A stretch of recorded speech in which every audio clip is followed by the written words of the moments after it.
కార్తీక మహాపురాణము నిత్యపారాయణ గ్రంథము 11వ రోజు పారాయణం. అగస్త్య సాధారణమైన దుమ్మిగా కోట్లాటగా ప్రారంభమై ఆ సమరముక మహాయుద్ధముగా పరిణమించినది. అస్త్ర శస్త్రాలతో, పదునైన బాణాలతో, వాడివాడి గుదులతో, ఇనప కట్ల, తాడి కర్రలతో, ఖడ్గా, పట్టిన, ముసల, శూల, భల్లాతక, తోమర, కుంభ, కుఠార ఆయుధాలతో ఘోరంగా యుద్ధం చేశారు. ఆ సంకుర సమరంలో కాంబోజరాజు 300 బాణాలను ప్రయోగించి పురంజయుని గొడుగును, జెండాను, రథాన్ని కూలగొట్టాడు. అనంతరం ఇంకొక 5 బాణాలతో గుర్రాల్ని కూల్చివేశాడు. మరికొన్ని బాణాలతో పురంజయుని గాయపరిచి అందుకు కోపించిన పురంజయుడు బ్రహ్మాస్త్ర మంత్రముతో అభిమంత్రించిన 10 బాణాలను కాంబోజరాజుపై వేశాడు. ఆ బాణాలు కాంబోజరాజుని కవచాన్ని చీల్చి గుండెలో దిగబడ్డాయి. రక్తం ధారాపాతంగా కారుతుండగా తన వక్షంలో గుచ్చుకున్న బాణాలను పెరికి తీసి ఆ కాంబోజరాజు, ఓ పురంజయ, నేను పరుల సొమ్ముకు ఆశపడేవాడిని కాను. నీవు పంపిన బాణాలని నీకు తిప్పి పంపుతున్నాను, తీసుకో అంటూ వానినే తన వెంట సంధించి పురంజయుని మీదకు ప్రయోగించాడు. ఆ బాణాలు పురంజయుని సారథిని చంపివేశాయి, ధనుస్సును ముక్కలు చేశాయి, పురంజయుని మరింత గాయపరిచాయి. అంతటితో మండిపడిన అయోధ్యాధిపతి 20 రెక్కల బాణాలను వెంట సంధించి వాటిని ఆకర్ణాంతము లాగి కాంబోజుని రాజుపై వదిలాడు.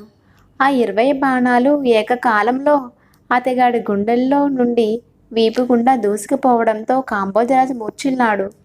దానితో యుద్ధము మరింత భయంకరమైనది. తెగిన తుండాలతో ఏనుగులు, నరకబడిన తలలతో గుర్రాలు, విరిగిపడిన రథాలు, స్వేచ్ఛగా దొర్లుతున్న రథచక్రాలు, తలలు మండాలు వేరు కాబట్టి ఎడంగా పడి గిలగిలా తన్నుకుంటున్న కాల్బంటుల కలేబారాలతో కథన రంగమంతా కంటికింపుగా తయారైంది. మృతవీరులు రక్తమడుగులు వాగులు కట్టి ప్రవహించసాగాయి.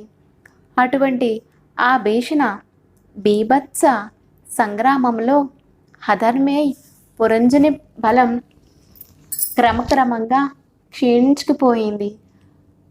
గురుజాతి వీరులు విజృంభణను తట్టుకోలేక ఆ సాయంకాలానికి సమరభూమిని వదిలి పట్టణంలోనికి పారిపోయాడు. అంతఃపురము చేరి ఆనాటి శత్రుల విజయానికి పడిపడి దుఃఖిస్తూ పురంజయుని చూసి సుశీలుడు అనే పురోహితుడు, మహారాజా, శత్రువైన ఆ వీరసేను గెలవాలనే కోరిక కనుక బలవత్తరంగా ఉంటే ఈ క్షణమే భక్తి ప్రవృత్తులతో విష్ణువును సేవించే ఒక్కటే మార్గము రాజా. ఇది కార్తీక పూర్ణిమ, కృత్తికా నక్షత్రితుడై చంద్రుడు షోడశ కళాభసమానంగా ఉండే ఈ వేళ, ఈ ఋతులో లభించే పూలను సేకరించి హరిముందు మోకరించి పూజించు. విష్ణు సన్నిధిలో దీపాలను వెలిగించు. ఆలయం ముందర గోవింద, నారాయణ ఇత్యాది నామాలతో, మేళ తాళాలతో ఎలుగెత్తి పాడు. ఆ పాటలతో పరవశుడైన హరిముందు నర్తించు. అలా చేసినట్లయితే ఆ విష్ణుమూర్తి అనుగ్రహం వల్ల నీకు మహావీరుడైన కుమారుడు కలుగుతాడు. కార్తీక మాసంలో తనను ఆరాధించే భక్తుల రక్షణార్థము 1000 అంచులతో శత్రుభయంకరమైన తన సుదర్శన చక్రాన్ని సహాయంగా పంపుతాడు. ఈ కార్తీక పుణ్య మహిమ చెప్పడం ఎవరి వల్ల అయ్యే పని కాదు. భూపతి, ఈనాటి నీ ఓటమికి కారణం సైన్య బలం లేకపోవడం కానీ, నీకు శరీర బలం లేకపోవడం కానీ కానే కాదు సుమా. మితిమీరిన అధర్మ ప్రవర్తన వలన నీకు ధర్మఫలం, తద్వారా దైవ బలం తగ్గిపోవడమే నీ పరాజయానికి కారణం. కాబట్టి పురంజయ, శోకాన్ని వదిలి భక్తితో శ్రీహరిని సేవించు. కలతమాని కార్తీక వ్రతాన్ని ఆచరించు. ఈ కార్తీక వ్రతం వలన ఆయుర, ఆరోగ్య, ఐశ్వర్య, సుఖ సంపత్, సౌభాగ్యాలను, సత్సంతానాలను సంగిళ్ళు తీరుతాయి. నా మాట విశ్వసించు అని చెప్పసాగారు. 2వ నాటి యుద్ధము పురంజయుని విజయము. అత్రి మహర్షి ఇంకేలా చెప్పసాగాడు.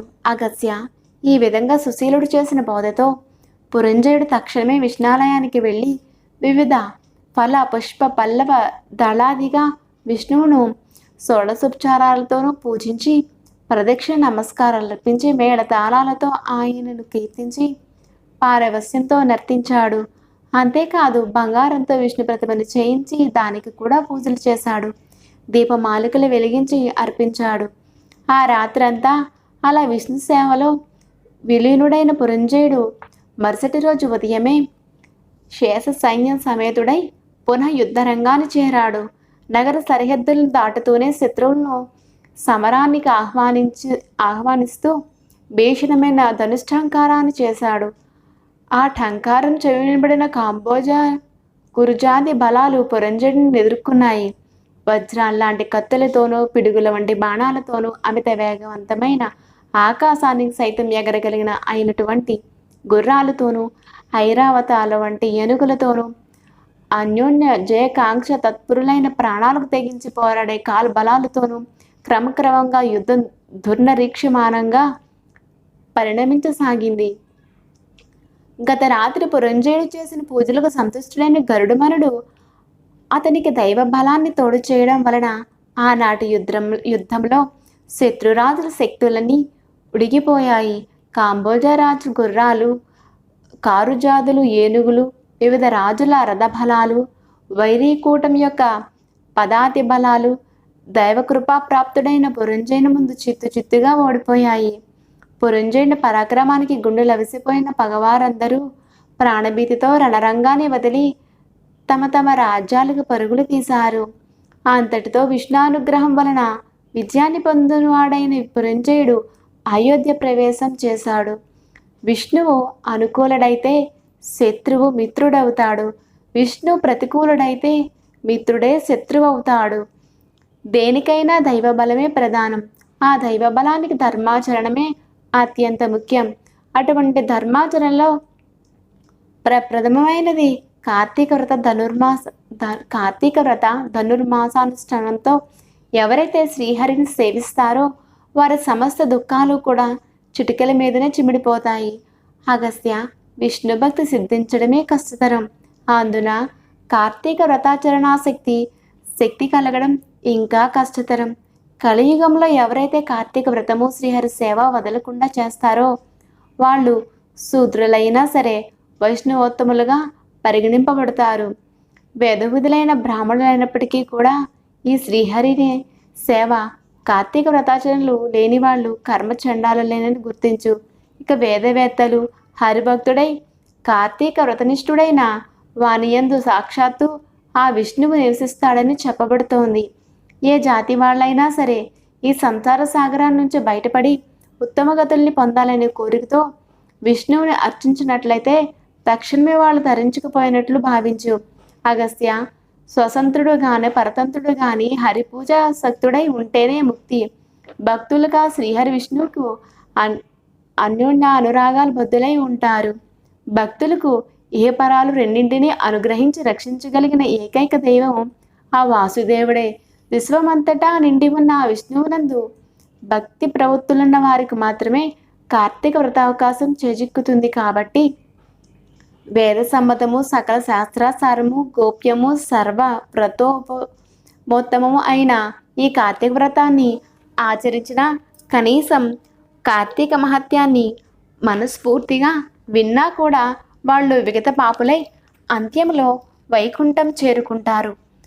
మహత్వపూర్వకమైన ఈ 22వ అధ్యాయాన్ని శ్రద్ధాకాలం పఠించడం వలన పితృదేవతలు కల్పాంత తృప్తిని పొందుతారు సుమా. 21వ అధ్యాయము. హే అత్రిమునేంద్ర, విష్ణుకృప వలన విజయుడై పురంజయుడు ఆ తర్వాత ఏమి చేశాడో వివరించు అని అగస్త్యుడు కోరడంతో ఇలా చెప్పసాగారు. భగవత్కృప వలన బండాన భూమిలో విజయలక్ష్మిని వరించి పురంజయుడు అమరావతిలో ఇంద్రుని వలె తన అయోధ్యలో అత్యంత వైభవంతో ప్రకాశించాడు. గతంలో దుష్ట భావాల్ని విసర్జించిన సత్య శౌచ పాలనం, నిత్య ధర్మాచరణం, దానశీలత, యజ్ఞ యాగాది నిర్వహణలు ఇత్యాదులు చేస్తూ ప్రతి వర్ష ప్రయుక్త కార్తీక వ్రతాచరణ వలన విగత కల్మషుడై విశుద్ధుడై అరిషడ్ వర్గాన్ని జయించి పరమ వైష్ణవుడై మనసాగాడు. అంతేకాదు నిరంతరము కూడా శ్రీహరి పూజాప్రియుడై ఏ దేశాలలో ఏ ఏ క్షేత్రాలలో తీర్థాలలో విష్ణువు ఏ విధంగా పూజించడం వలన తమ జన్మ తరిస్తుందా అనే తపనతో ఉండేవాడు.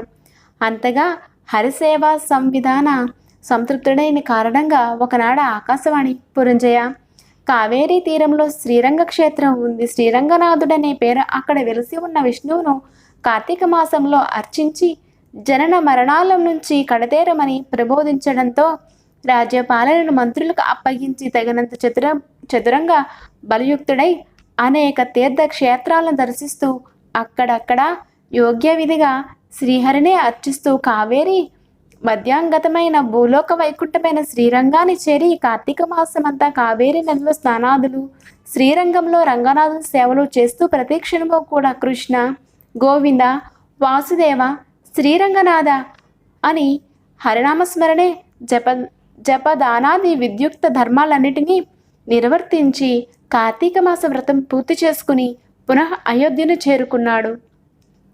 అనంతరం ధర్మ కామం వలన సత్ప్రౌఢ పౌత్రుదుల్ని పొంది కొన్నాళ్లకు సర్వభోగ వివర్జితుడై భార్యా సమేతంగా వానప్రస్థమును స్వీకరించి కార్తీక వ్రతాచరణ, విష్ణు సేవలోనే లీనమై తత్పుణ్యవసాన అంత్యంలో వైకుంఠాన్ని చేరుకున్నాడు.